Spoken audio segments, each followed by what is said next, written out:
Hey, it's Rocky. Welcome to Richer Soul. Today's guest is Aaron Walker, and he's our first repeat guest. We're going to chat about how you can be extraordinary.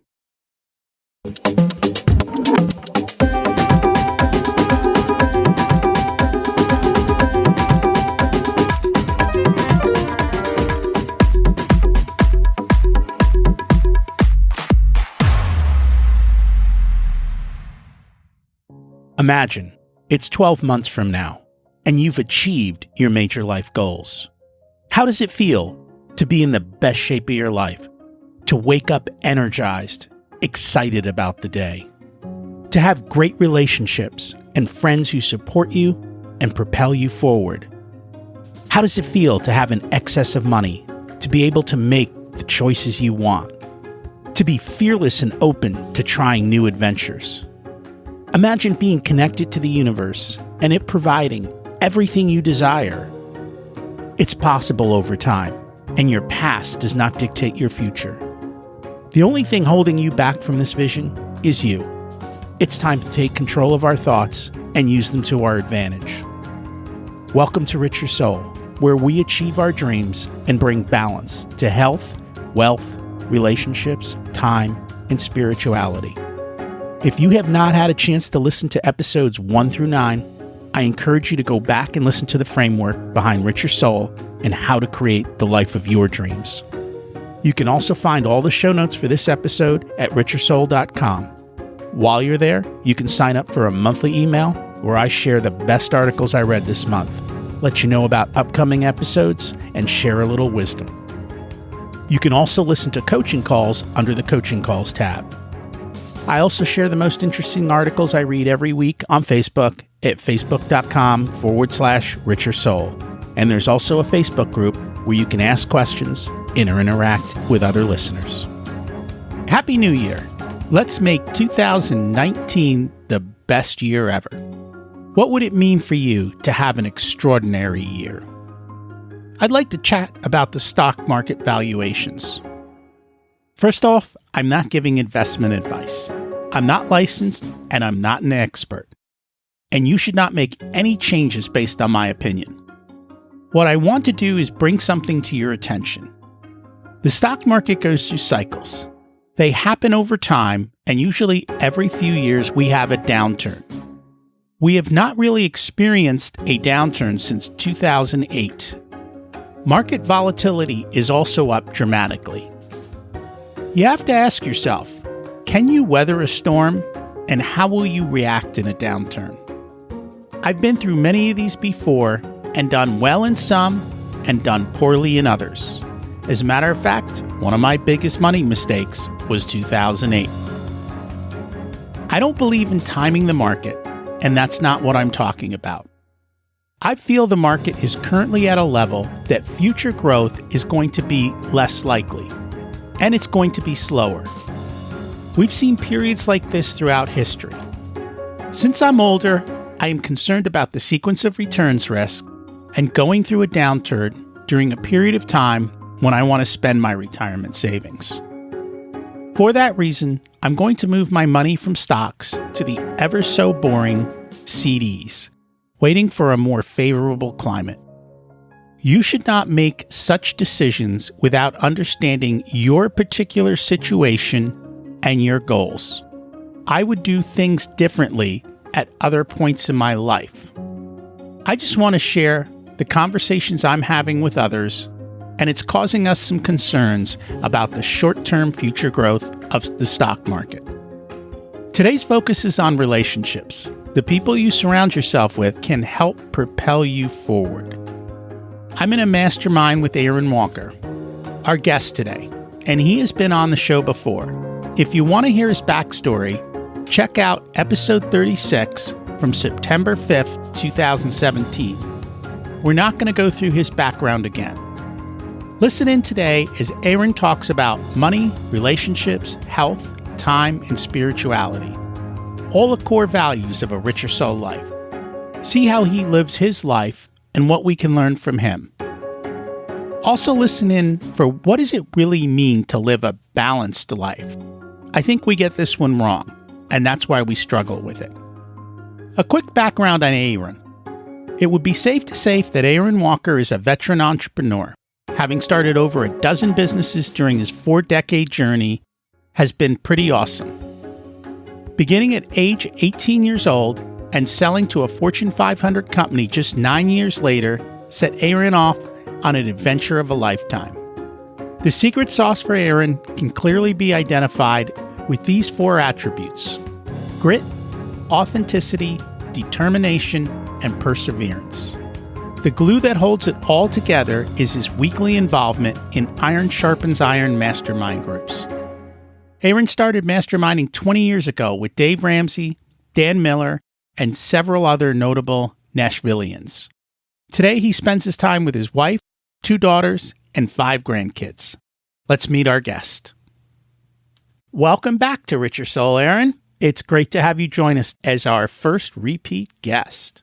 Hey, that's a pretty big honor right there, Rocky. Man, getting invited back twice. Hey, first time, let's roll. I love it, man. Thanks for having me. Oh, it's an absolute honor, and you have a great message, and you're helping so many people, and I think that is the perfect message for the day it is today. So, can you share with the audience, what is the message that you want the world to know? Well, you know, Rocky, there's a lot of messages that I would love the world to know, but my primary message is how to help ordinary men become extraordinary in all they do. And so that's kind of a big goal in the sense that you're saying we're going to take ordinary men and we're going to make them extraordinary. How does one do that? What does the person have to do to go from ordinary to extraordinary? I think it takes a lot of determination and perseverance and grit, first of all, on the person's part that wants to become extraordinary in all that they do. From the very beginning, my mom taught me to have a great work ethic, and she said, hey, you're above average, and you can do above average, and I expect above average out of you. And I said, well, what's wrong with average? And she'd say, well, that's just as close to the bottom as it is the top, and nobody wants to be average. I want you to be extraordinary in all that you do. And that's just really resonated with me over the course of my life. And I start thinking about the guys that are out there that are kind of limping along. You know what I mean? They're kind of make a little bit of money and they're satisfied, they're paying their bills. And I'm like, man, you got so much more to offer. God has really given you extraordinary talents to use, and the world needs to hear what you have to offer. And I challenge guys to really do personal development and professional development, really dig deep and find out what it is that gives you that meaning and that purpose, and let us chip away everything else and get rid of it so you can stay in your lane of genius. Don't operate at your zone of competence, but operate at your zone of genius. And we can do that with enough time, with enough experience, with enough information, with enough accountability. We can get you to where you need to be. And I think that's a struggle for some people to figure out what their zone of genius is. And the reason I say that is a lot of times when you're a natural at something, you just assume it's easy in everyone else and that it's not of value to everyone else. Oh, yeah. No, that's so wrong, because what's ordinary to you is extraordinary to others. How do you figure out that one piece that you're genius at, that you enjoy doing and want to bring to the world? There's so many things out there that we could do. And I started thinking the other day, Rocky, a guy called me on the phone and he said, Mr. Walker, I read your book, View from the Top. And he said, I loved your book. It's very practical and there's some great tips in it. And he said, thank you. And I said, well, you're welcome. He said, but you were a little different when you were young, in my age, 25, 30 years old. He said, you were offered an opportunity and you took it and you ran with it and you crushed it. And I said, yeah, what's the difference? He said, there's so many opportunities out there today, I don't even know which one to do. He said, I'm stuck in indecision.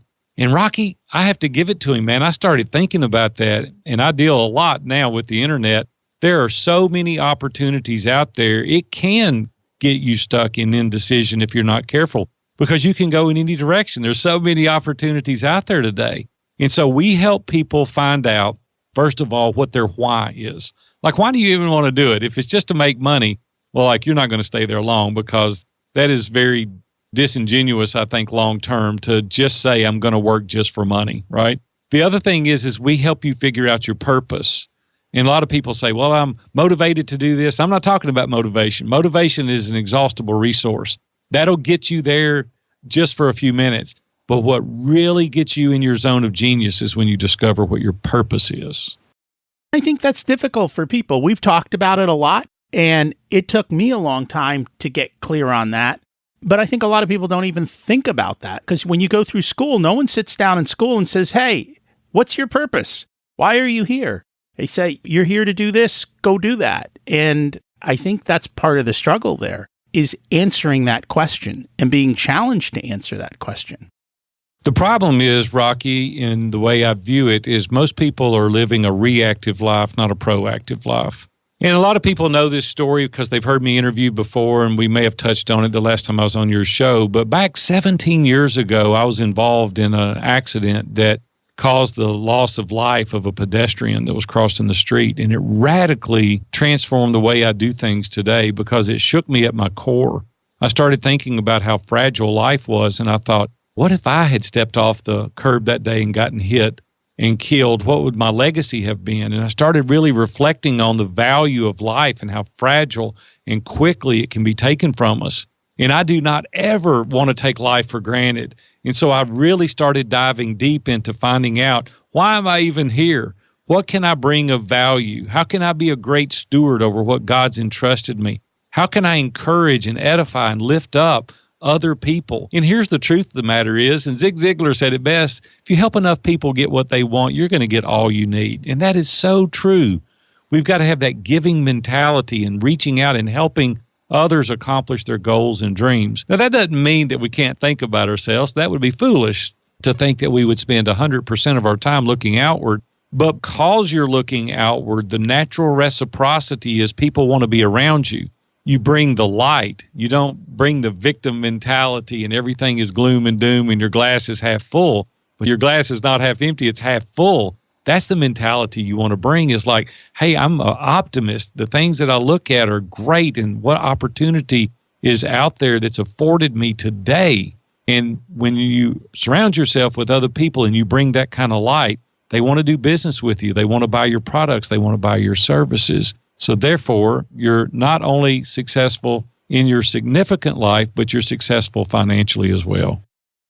So how long did it take you to figure that out? You had an event that occurred. Way too long. It did. I'm a knucklehead like everybody. It took a major catastrophe in my life to figure it out. That's the reason I wrote the book, View from the Top, living a life of success and significance. See, a lot of the old school would teach you got to go from success to significance. And I contend that you can do both. And I said, I don't have to spend all my life doing one or the other. I can do them simultaneously. And so through this process, I started thinking about what was missing in the lives of men.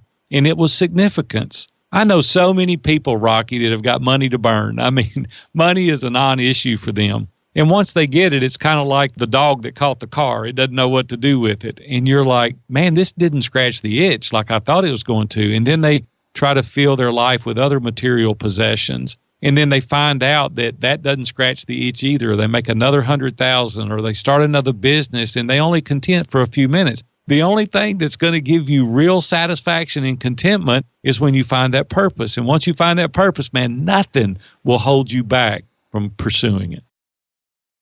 I'm going to ask you to define this word, because I've talked about this word before, but I think it carries a different meaning. What do you mean by finding your significance? Yeah, well, everybody's got to determine that for themselves as far as what the definition of the word success and significance means. And when I started thinking about those two things for my personal life, can we dive even a little further? We'll get to significance, but I had to define success also.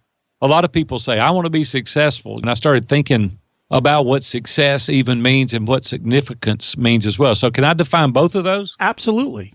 For me personally, success, I love to make a little bit of money. There's nothing wrong with making money. I encourage people to make money. And I say on every interview that I'm on, people are liars when they say, oh, money doesn't matter. And I want to go, hey, let's take that money away from you and let's find out how important it is. There's nothing wrong with having a little bit of money, taking nice trips, having a nice house, a nice car, those kind of things. I love that. And it's okay to make some money. But for me personally, success, choosing my own schedule and having a little bit of financial freedom, is top rung on the success.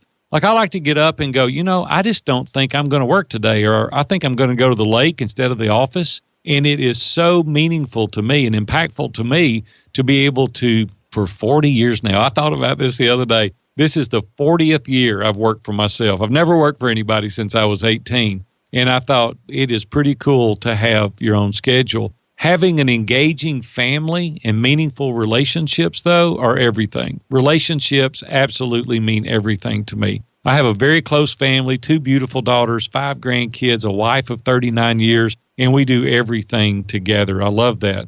I also love to have a clear conscience with every transaction, and that's why I teach authenticity and vulnerability and transparency, because when I lay down in bed at night, I don't want to think, man, I cheated Rocky out of this thing, or I didn't tell him the truth, or I misled him. I don't want to have that. So success to me is that clear conscience at night, taking care of myself physically. Now, I got to be honest with you, Rocky. I'm almost 60. So I don't take care of myself physically as much as the guys push me. I got about 15 pounds I need to lose. I'm a big old guy. I'm 6'4", but I need to lose about 15 pounds. And so I'm having guys challenge me on that right now. So I'm just going to tell you, I'm not perfect. I don't have it all figured out.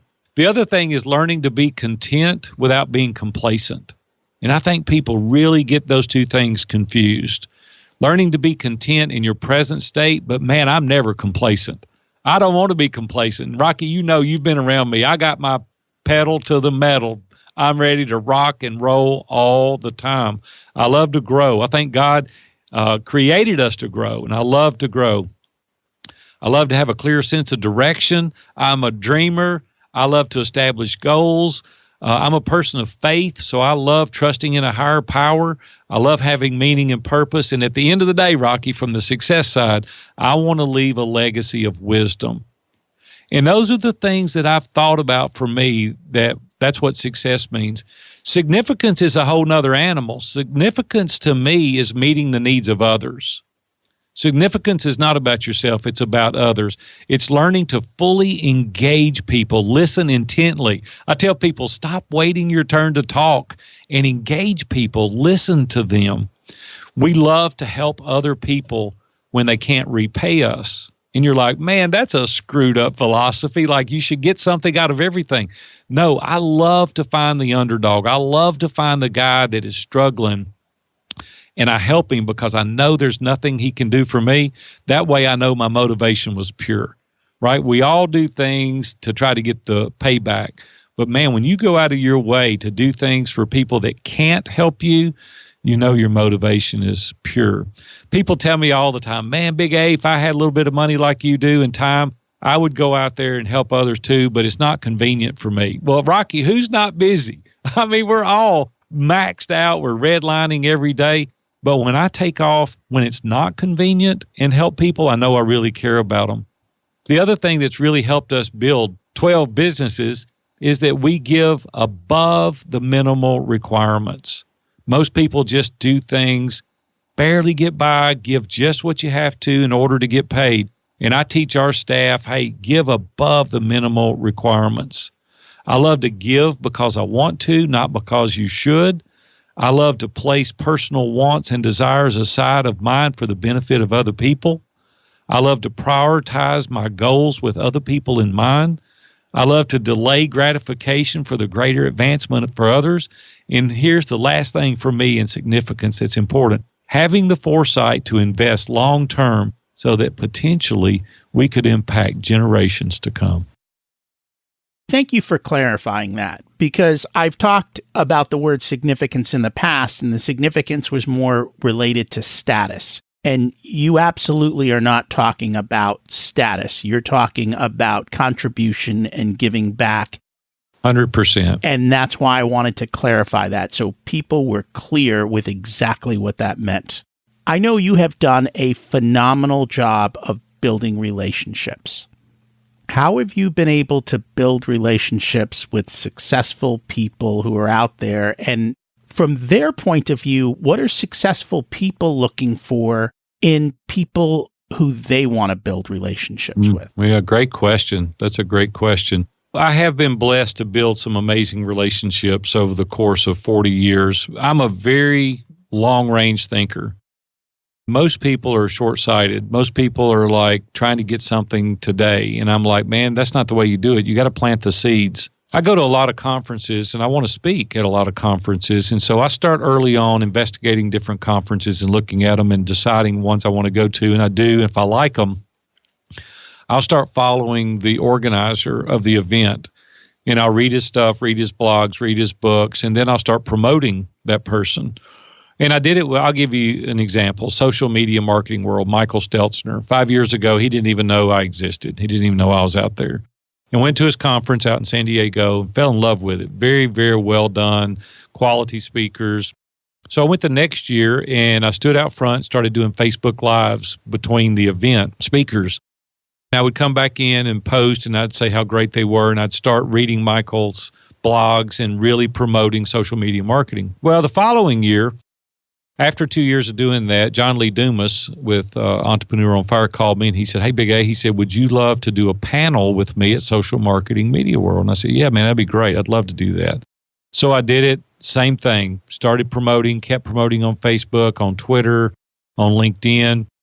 Well, the next year, the fourth year, I get a phone call from Michael Stelzner and he said, hey, Aaron, he said, man, I've been seeing you promoting us and you are always at the event. He said, I would love for you to speak next year on masterminds. Would you consider that? Absolutely. Then I saw Mike at Podcast Movement, at PodFest, and some of these other events and spent some time with him, ate lunch with him, get to know him. Then you have the right to say, hey, at some point I'd love to do this or that. It's building those relationships. Here's where people go wrong, Rocky. They knock on the door, first date, the girl opens the door and you grab her and kiss her. Well, that ain't going to work. You're going to get slapped, right? The thing that you need to do is take her out to dinner, hold her hand, buy her flowers, buy her a little gift. You might get a kiss, right, on the third date. It's the same way in business. We just go straight for the kiss, and it's not the way it works. So I want to encourage you listeners out there today, start building these relationships like I just described with Social Marketing Media World. Really pay attention to the trajectory of the relationship and where it's going and what you can do to promote them and help them. And then Jeff Goins was the same way. I reached out to Jeff after 3 years of promoting him and saying, hey, I wrote a book, View from the Top, and I'd love to have breakfast with you here in Nashville. We both live here in Nashville. He said, man, I see you all over the place promoting me and all. I said, would you consider endorsing my book? And he said, are you kidding? I'd love to endorse your book. Well, if I just called him right out of the gate, right, he wouldn't have done that. He didn't know me. So that's the way we've built relationships over the course of 40 years, Rocky, very slowly, very intentionally, very deliberately. You are the average of the 5 people you spend the most time with, and you got to pick those people very carefully.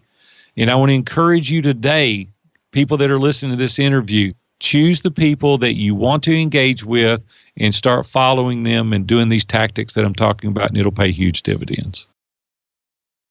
And you said that was 4 years in the making. And I think people need to realize that. This isn't like, hey, I sent an email and the guy opened up and said, sure, come on in. It doesn't work that way. It took a lot of time. And you have to just keep showing up, keep trying, keep giving. And I think that's what people need to realize is that you just have to keep making those small steps and you do it over and over. And it seems like nothing is happening, but things are happening. Those seeds are growing and the opportunities are coming. It's just that you've got to wait for it to happen. You can't just do it in a week or 3 weeks or 3 months. No, man. That is so short-sighted. That's what I'm talking about. It takes time to cultivate these relationships and build the chemistry and find out exactly what they want and who they are. Man, you can find out anything you want to know on social media about anybody and reach out and start thinking through the ways that you can talk about things that they're interested in. Man, you can reach out to me. I can give you a lot of tips on the side as far as to how to build that relationship. But the important thing in this interview is take your time, do it deliberately, do it very consistently, and be proactive in the approach. And that comes back to the base thing that we talked about in the beginning is you have to be intentional. You have to know what you want and where you're going and have that bigger picture so that you can work towards it. Because if you don't know where you're going, then who are you actually building those relationships with and for what purpose and what is that bigger goal? All of this stuff kind of comes together.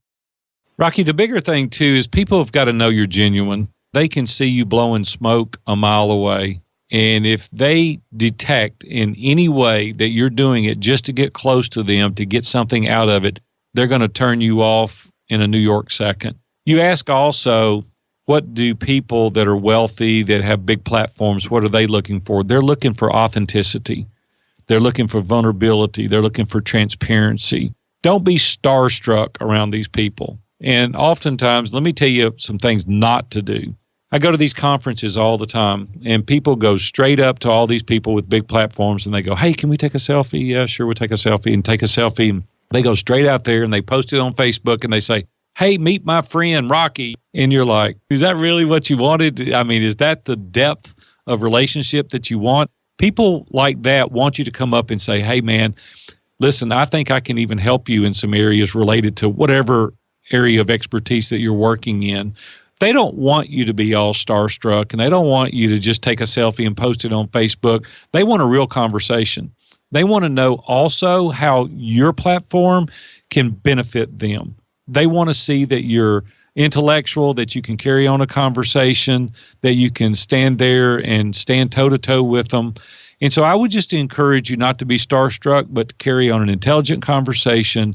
Let them know areas that you could add value to their life as well. If you want to take a selfie, I guess that's fine. You know, I mean, I'm guilty of it. I've done it before as well. But just be careful in what your motivation is in building a relationship. And so, as a follow-up to that, have you tried to build relationships with people and failed? And then what did you do?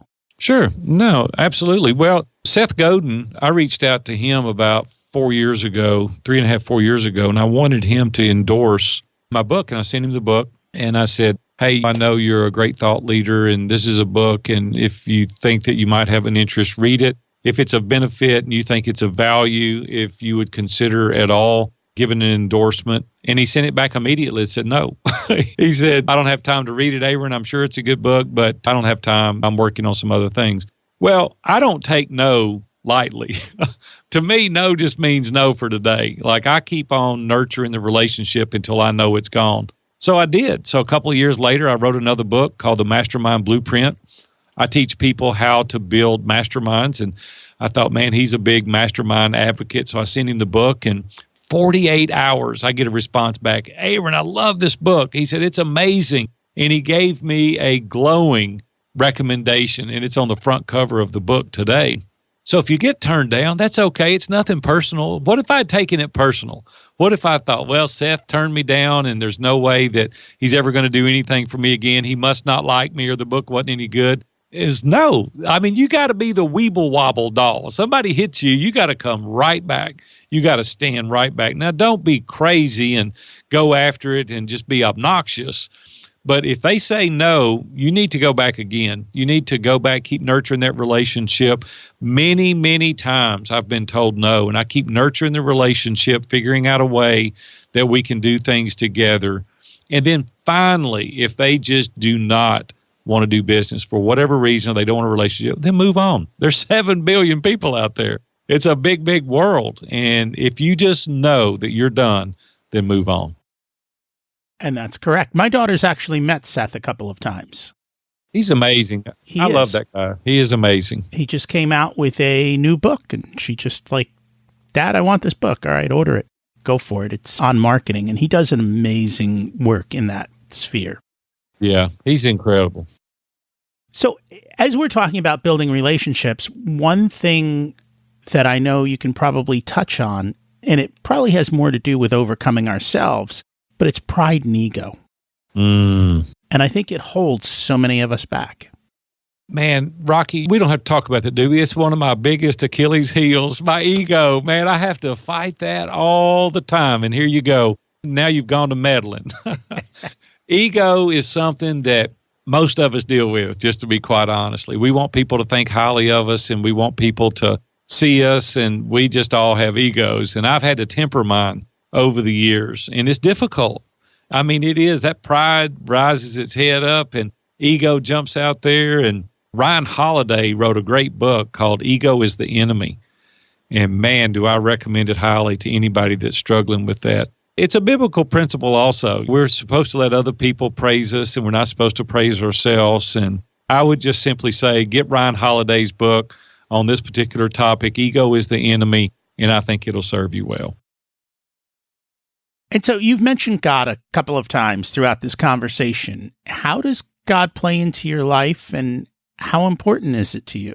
Yeah. God doesn't play into my life. God is my life, 100%. My faith is number one in my life, and I'm not a guy that beats people over the head with my faith, and I'm not a Bible thumping, you got to turn or burn kind of guy. That's not who I am. I love to build relationships. I have a relationship with Christ, and every day I nurture that relationship. It's just the most meaningful, most impactful, probably one of the most time spent things that I do is studying the Word and learning who God is. And I'm convinced that there's another side to life, and it's going to be in eternity. And I believe that Christ is the way, and I incorporate it in everything I do. It's in my business. It's in my family. It's inseparable. You can't separate it. It's not like I've got business or family and then over here's my faith. It's integrated into everything that I do, Rocky. And I see that in the way that you live your life. So it's clear as can be. As you look out into society, though, it seems like we're struggling more in that particular area, in that people are kind of pulling away in many areas. Thoughts on why that is and what we can do to kind of help people come back? Sure. Well, I think there's so many opportunities, kind of like we talked about the internet earlier. There's so many things out there vying for our time today. It's very natural to want possessions. And the Bible speaks very clearly, it says, do not store up for yourself treasures on earth where moth and rust destroy and where thieves break in and steal. But store up for yourself treasures in heaven where neither moth nor rust destroy and thieves don't break in and steal, because you can't serve two masters. Either you will love one and hate the other. And my philosophy on that is that I want things, but I'm not worshiping things. I want a nice house. I want to be able to take nice trips. I want to be able to do those things, but I don't want to do it at the expense of my faith. I don't want to put that first. I don't want to make it my God. And I think people, once they realize what real truth is, they'll have a better understanding. And most people place their confidence in tangible possessions or titles. And then when one of those things go away, their identity is gone. And I want to encourage you that your identity should be just in Christ alone, because He is enough. He is alone enough for us to place our identity in. And I live in great peace in that. That way I don't have to struggle or worry about things, because I know God's in control of that. I'm just a steward over what He's entrusted me to manage. And so I'm going to kind of ask you another question, which is about challenging others. And obviously we have to do this in an appropriate way, but it seems like we've stopped doing this as a society. And I know some of the people that you hang out with don't have a problem challenging others. You listen to Dave Ramsey on the radio, he's always challenging people. And I know Dan Miller is another type of guy who actually goes out and challenges people. But yet as a society, we don't seem to do this anymore. I'd love to hear your thoughts on it. Yeah, thanks, Rocky. Well, here's the thing, and people that have been around me a long time, a lot of people call me Frank. People that I go to church with or in our small group, they call me Frank because I'm very frank about things. We don't have a lot of time to waste, because this is not a trial run in our life. This is the real thing. We don't get a do-over. I mean, this is it, and I don't believe in wasting a lot of time. People that I'm close to that have allowed me to breathe into their life, I'm going to tell them truth. Best I know it. Now, I don't have all the answers. I don't know all the answers. And I surround myself with very competent, very educated people to help me make good decisions. And I give them permission to call me out. I subject myself to the scrutiny of people that I trust, because I know that they'll come, if they're non-biased and they don't have anything to gain or lose as a result of what they tell me, they're going to tell me the truth. And so that's the only way that you can build a solid foundation. If you're living behind a facade or a veil, if you're living behind that, then you're living a lie. You're just sticking your head in the sand. But when you let that veil down and that facade down and you ask trusted advisors, hey, what is my superpowers? What is the Achilles heel that I've got, or the kryptonite? And what are my blind spots? Where are the places that I need to be paying attention? I had a buddy of mine, Alan Lindsay, came up to me one day and he said, hey, can we have lunch? I said, sure, let's go tomorrow. Well, we ate lunch together all the time. I didn't think anything about it. So we get there. He said, at church yesterday, he said, I heard you tell a guy that you've been all over South America fishing. And I said, I have. And he said, no, you hadn't. He said, you've been down there twice. And the Orinoco and the Toma River has 4,000 miles in it, and you've been down there twice, and you fished about an inch of it. And I looked at him. He said, you embellish things. He said, you told that guy that because you wanted him to think you were a world traveler. And what you should have said is yes, I've been to South America twice, and I've fished about an inch of the Orinoco and the Toma River in the Amazon. He said, we need to let our speech be accurate. We don't need to let it be embellished. And he said, that's going to get you in trouble one day. Man, ever since he told me that, Rocky, I really think about what I say today, because he loved me enough to tell me the truth. Another quick story. I was at Ace Hardware. James Ryle called me. He was a guy that's in the mastermind group with Dave and Dan and some of those guys. And I was in a dark spot. And he said, hey, man, I got to talk to you for a minute. And I said, okay, what is it? He said, you're wearing the hell out of everybody at our group. Well, I started laughing. Well, he didn't. And I said, James, what do you mean? He said, man, it's time to take the chains from around your neck and move on. He said, you've been laying in this ditch way too long. He said, I got to go, brother. Have a good day. And he hung up. Rocky, I was so mad I wanted to bite a nail into. I said, he ruined my whole Saturday. The following Wednesday, I go back in Dave Ramsey's office and I walk around the table. And I'm a big old guy. I'm 6'4", weigh 230, and this guy's about 5'8", $150. And I walk around, I think he thought I was going to hit him. And I reached my arms around him and I bear hugged him and I told him I loved him. And he looked at me and I said, anybody push me off a cliff like that's got to love me. And it changed the trajectory of my life because that guy was willing to tell me the truth. Guys, listen, we got to call out people that we're close to. I do it every day in the masterminds. They do me that way. Charlie Cicchetti called me not long ago. He's a mastermind member. He said, I heard you do a Facebook Live the other day. He said, I don't appreciate it one bit. I said, what are you talking about? He said, that was a controversial topic, and the only reason you did it was to get notoriety so that you would get comments and people would share it. And it's so unlike you to do that. Rocky, I was so embarrassed. You know why? Because he was right. That's the only reason I did it. I knew it was a hot topic. I knew that a lot of people were going to see it, and that was the only reason I did it. I deleted the post, and I called him and apologized. See, we need people around us that's going to help us stay on the narrow path, because the other paths lead to destruction, and I want to walk in that narrow path, man. Guys, we got to get people around us to tell us the truth. And part of that, though, is the willingness to accept the truth. Yeah, you've got to subject yourself to that scrutiny. Now, you come up and tell most people that, and you don't have permission, and you've not been living life with them, you may get hit in the nose. And so, yeah, you've got to earn the right to breathe into people. You're absolutely right. I meant more from the people side also to accept it, because I think a lot of people don't want to hear the negative, or they get mad at the person for telling them. And I think the point is that you have to accept the feedback and you have to be open to it. Absolutely. 100%.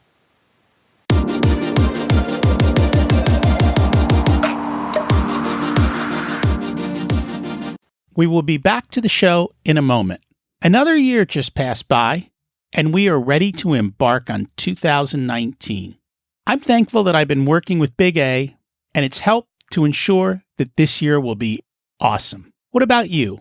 Do you need someone to help move you forward? One-on-one coaching with me or a mastermind with Aaron can help you move forward.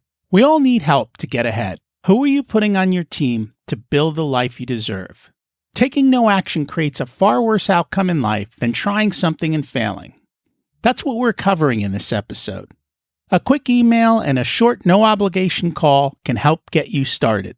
A dream session can make 2019 your best year ever, and it can also help you get unstuck. My email is rocky@richyoursoul.com. Aaron is going to explain more about masterminds. Let's get back to our show and listen to his response.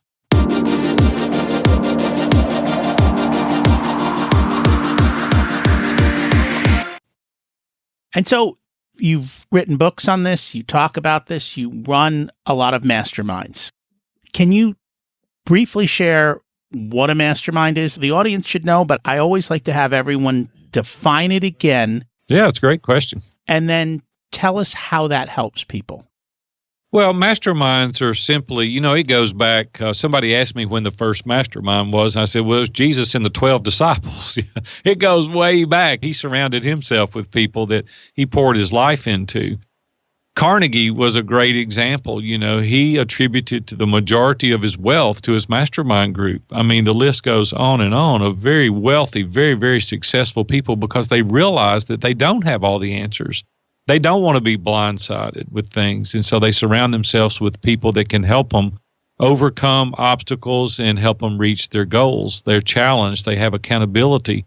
It's just a group of like-minded people that really want to excel in every area of their life. They're wanting to be vulnerable and transparent, and they want to be authentic in everything that they do. They want to grow both personally and professionally. Then when you get together with those people on a weekly basis, and you read books together, you have a theme every month, you are always challenging each other to be better. They lay out on the table what they want to do, and you come back the next week and ask them, did you accomplish the task this week? And if you accomplish the task each and every week, you're going to reach your goal. But if you keep kicking the can down the road and you procrastinate, you're eventually going to get to your goal, but it will be 3 times as long as it would if you were being held accountable by a great mastermind. Brian Moran wrote The 12-Week Year, which is an amazing program that helps you focus on the task every single day to accomplish your goals. These mastermind groups hold you accountable to doing those things. It just makes you a better person in every regard, surrounding yourself with competent people.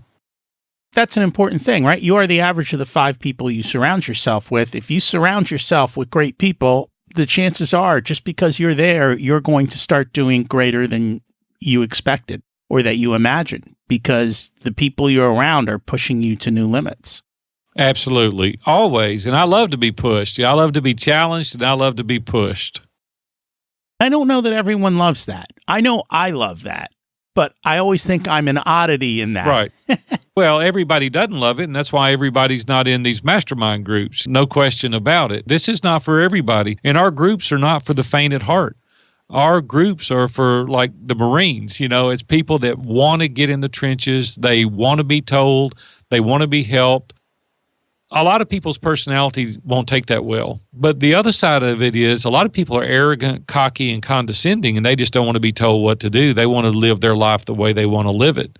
Other people's personality don't take it because of their personality. They're just like, man, I couldn't take that. So it takes a special person that is willing to be better and willing to take constructive criticism and being willing to subject themselves to the scrutiny of a dozen people or so in order to get better. I just happen to be one of those persons. As am I. And I know one of the ways you've described this in the past is that when you look at situations in a mastermind, you have people with multiple different filters looking at the situation, different experiences, and so that they can look at your issue quite differently than maybe that you look at it and offer you a much better vision of what you're doing going forward. Well, see, Rocky, you can't see things but one way. No matter how hard you try, we can only view things one way because we have one set of filters, we have one life experience, and there's only one way you can see it. But when you get other people with different life experiences, different talents, different spiritual gifts, and they can look at it from a different perspective, you don't know what you don't know. And when they share an idea or share a new way to look at things, you're like, man, this is amazing. Or that doesn't apply to me and I'm going to discard it. But it just gives you so many more options. That it does. And I think that's a big part of one of the biggest things I like to do is reduce risk. And one of the best ways to reduce risk is to pressure test your ideas and get various opinions on it to make sure that there's not something there that you're missing and an opportunity that will prevent you from achieving the success that you want. Yeah, that's a great vantage point. Great way to look at it. So one of the things that I am working on, and I'd love to get your insights on it, is gratitude. And what I mean by gratitude is just changing my mindset and my lens so that I essentially am grateful for everything that I have. And I have that kind of focus. I think too often we don't have enough gratitude. We have lots of expectations. Yeah, our good friend Seth Bueckley wrote a great book called Ambition. And in the book, he talks about leading with gratitude. And I absolutely am a firm believer in our success starts with gratitude. It's kind of funny, we're doing this interview a couple of days before Black Friday in 2018. And every Black Friday, I take my grandchildren out, and I'll go through this exercise real quick. We call it Gratitude Day. And what we do is we go and eat breakfast early at Waffle House. They love Waffle House. I've got 5 grandchildren. They just love going there. And anonymously, we'll buy 2 or 3 tables breakfast, and we'll tell the waitress, hey, don't tell them it's us, but we want to pick up their breakfast. We leave there, and we'll go to Sam's or Walmart, and we'll buy a couple of basket loads of cookies, and we'll go over to the nursing home and hand out cookies. And my grandkids for weeks and weeks now have been writing cards, and they're coloring pictures, and they'll hand out just boxes of cards to all the senior adults there, and they'll hug them and play cards with them and play checkers with them and love on them. And then we'll leave there and go back to Walmart or Sam's, and we'll buy a lot of toys, and we'll go down to the Vanderbilt Children's Hospital and we'll give out toys. And then we'll go to Krispy Kreme Donuts and we'll buy dozens and dozens of donuts. And we'll go to the waiting rooms at Vanderbilt, and we'll go to the waiting room at Baptist Hospital, and we'll hand out donuts to all the waiting rooms. And people always say, who are y'all and why are you doing this? We never tell them. We never tell them who we are. We just say, hey, man, we want to bless you. We just want to be here to love on you. Just hope you're having a great day. My grandkids, after that, they're exhausted. We'll go down to the Elliston Place soda shop on West End, and I'll buy them all a big milkshake and eat a hamburger and French fries. Don't tell the mastermind group I'm eating milkshakes and hamburgers, though, Rocky. But what we'll do is just have a blast, and we'll reflect on the day. And my granddaughter came up to me last year. She was 8 years old last year, and she hugged me, and they called me Big A. She said, Big A, this has been the funnest day of my life. What's so funny about that, Rocky, is we did nothing for them. It was all about other people. And they know that doing this pays a great amount of respect and honor to the people that we're helping. Well, shortly thereafter, we went over to the lake. I take them over there to feed the ducks.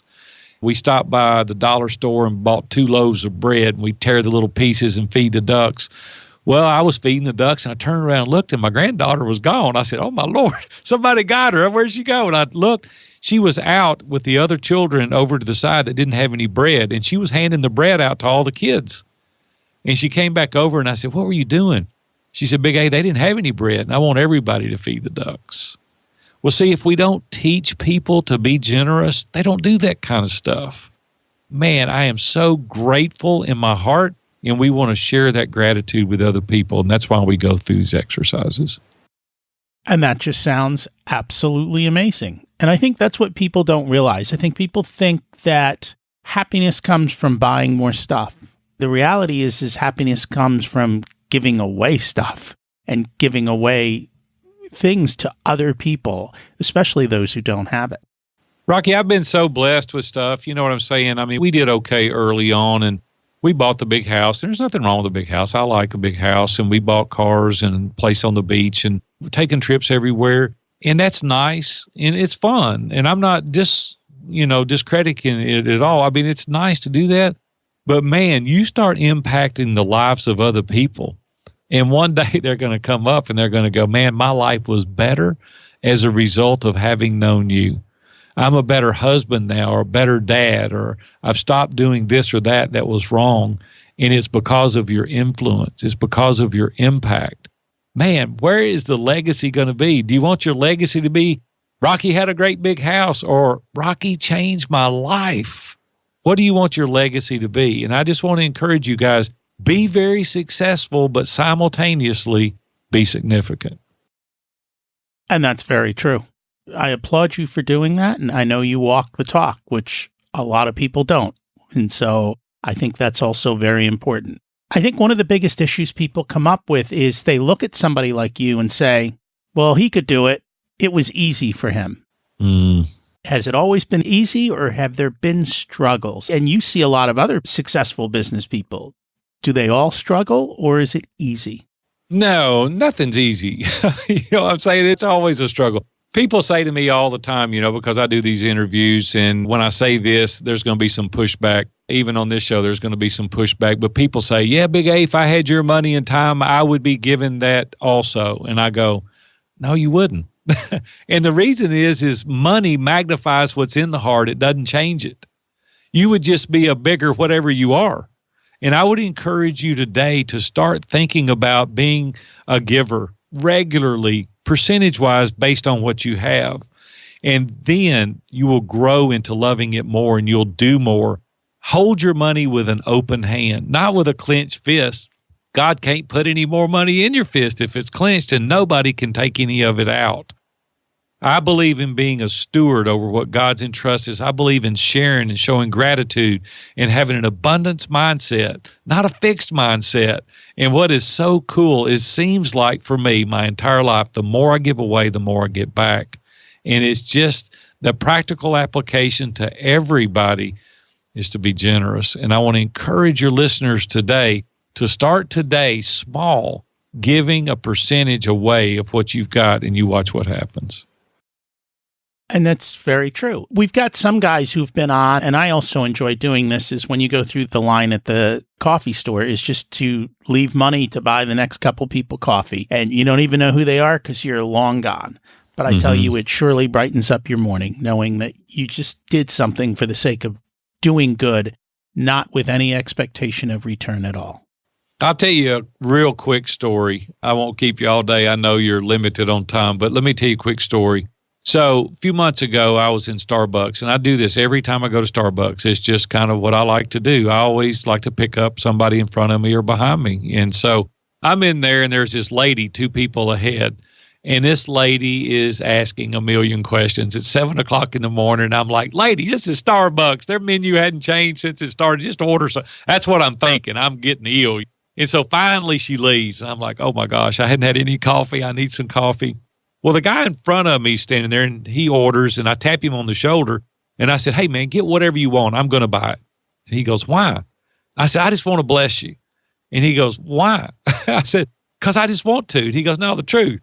I said, well, the truth is that lady ahead of you was driving me crazy, and I better do something nice quick to change my attitude. And he started laughing. We had a good conversation, and I left. I bought his stuff, and I left. Well, a couple of days later, I was in the same Starbucks. I go in there all the time. It's near my house, and I catch the guy behind me, and the guy goes, why are you doing that? And I said, I just want to bless you. He goes, no, really, I can afford my own coffee. And I go, I know you can afford your own coffee.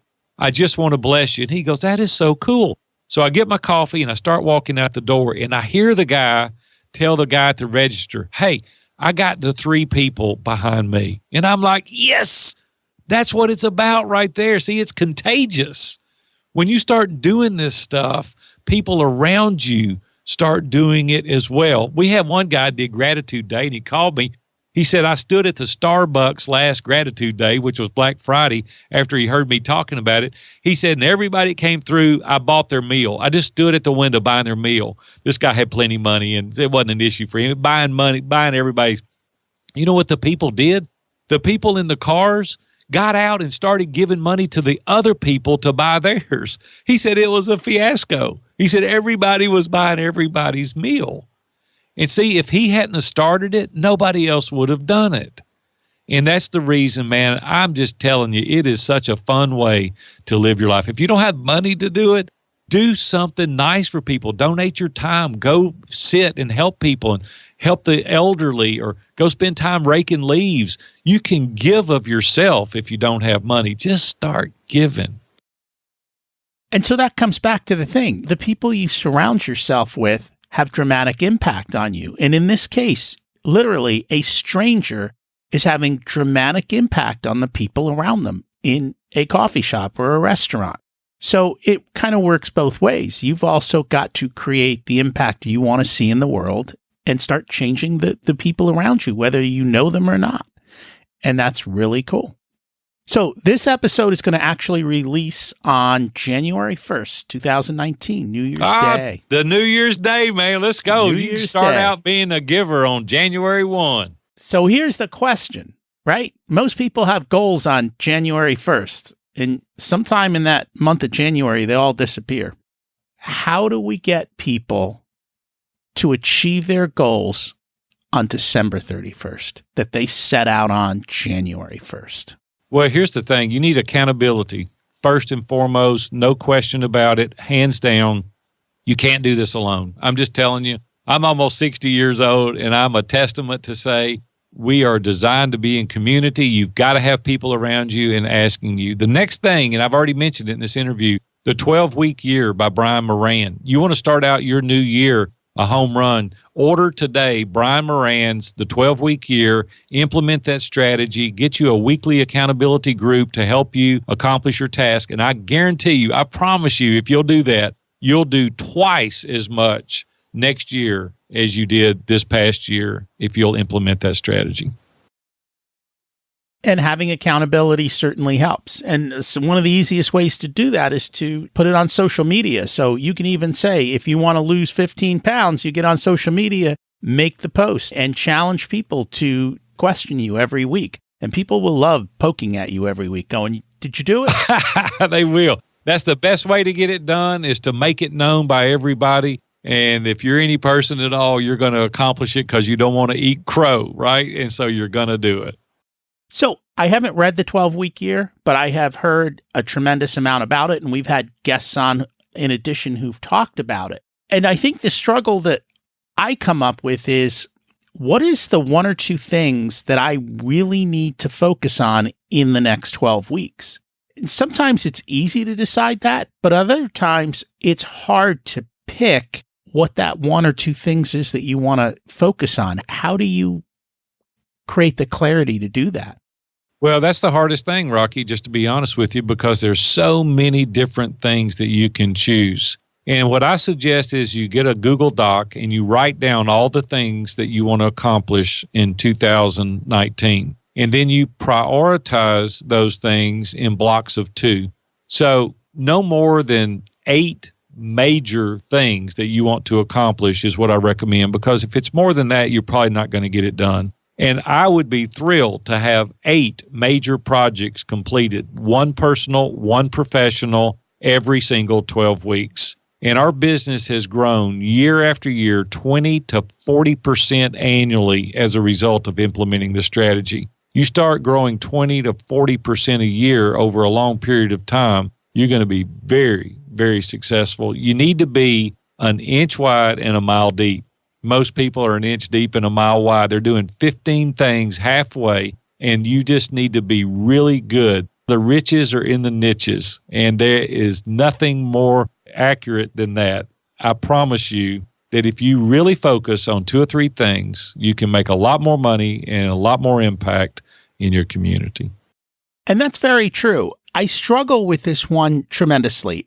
And the reason I struggle is that people tend to live in silos. And it's separate than what you're talking about, but I think they get confused. And when you start siloing life, they don't realize that when you go deep somewhere in a particular area, you lose sight of everything else. How do you make sure that you ensure that you have balance, even though you want to go deep? Well, first of all, I don't believe in balance. So let's talk about that for a second. People all the time are saying work-life balance. Well, I don't believe in that. Let me tell you why I don't. I believe you need to prioritize your priorities, and things need to be really out of balance. Balance means equal on both sides. I don't want them equal on both sides. I want all of my effort and energy focused on the things that are primary in my life. So for me, that's my faith first, Robin, Brooke and Holly, my grandkids, then my business. And I put them in that order, and I structure my life around that.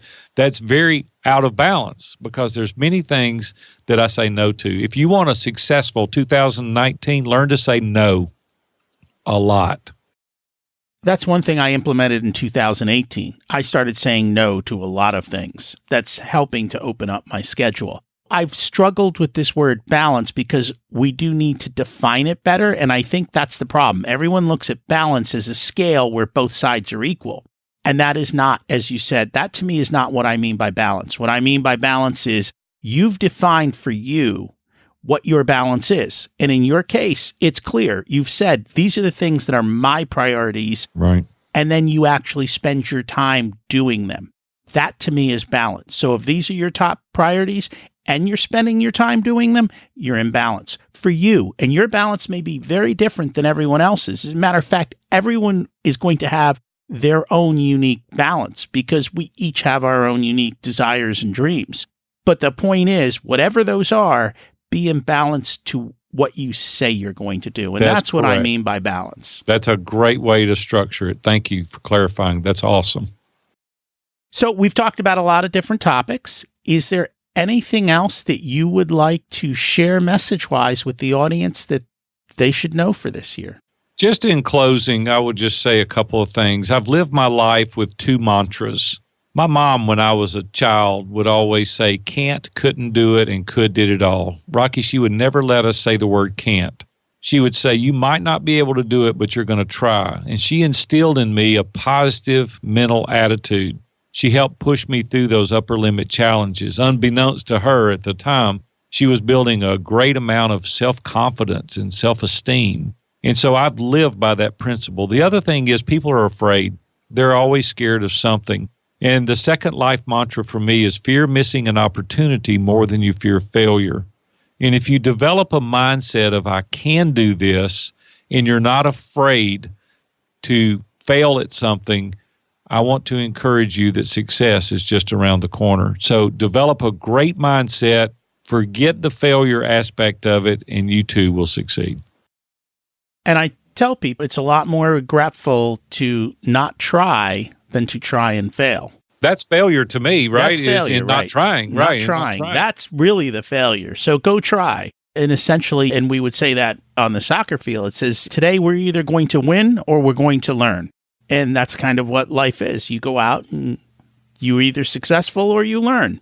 Exactly. It's not so much that you failed. And I think that we have to redefine that word and redefine that mindset as well. So true. If people would like to find you and connect and build a relationship, what is the best way for them to go about doing that? That'd be great, Rocky. Thank you. Man, what I would love people to do, if they really resonate with what I'm talking about and you're looking for an amazing mastermind group, reach out to us at viewfromthetop.com. That's a V and like Victor, viewfromthetop.com. There's an application you can fill out. I'll contact you and we'll talk through it. I too believe that if you get involved with the group of people like I'm talking about, the transformational experience will be absolutely unbelievable to you in your life, both personally and professionally. So reach out to me, View from the Top, and I would love to have a conversation with you. Rocky, thanks for having me, buddy. Thanks for being here. It's been a pleasure. Wow, what an amazing conversation. I'm thankful that every week I get to talk to Aaron during our mastermind calls. We read books together, and he is known to call me out occasionally. It's 2019, and I'm looking forward to a thrilling and an extraordinary year. We're working on launching my son off to college, and he'll be spending this year preparing his path forward for 2020. This week's action step is to be clear on what you want to accomplish over the next 12 weeks. 3 months. What's the agenda look like for you to be able to do that?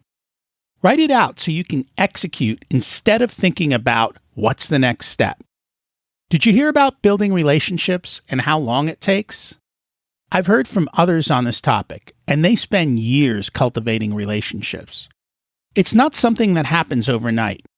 You need to be intentional about who you want to connect with, and then take the time to be genuine and giving before expecting returns. It's a lot like planting a forest. You have to lay down a lot of seed over the years to see the rewards.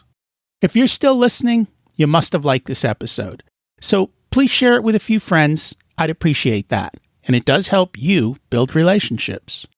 Also, leave a review and rating on whatever podcast platform you're listening to the show. You can always get me at rocky@richyoursoul.com. I'd love to hear from you and how you're doing and how the information I've shared has helped you. Thanks for listening. Have an abundant week and an amazing 2019.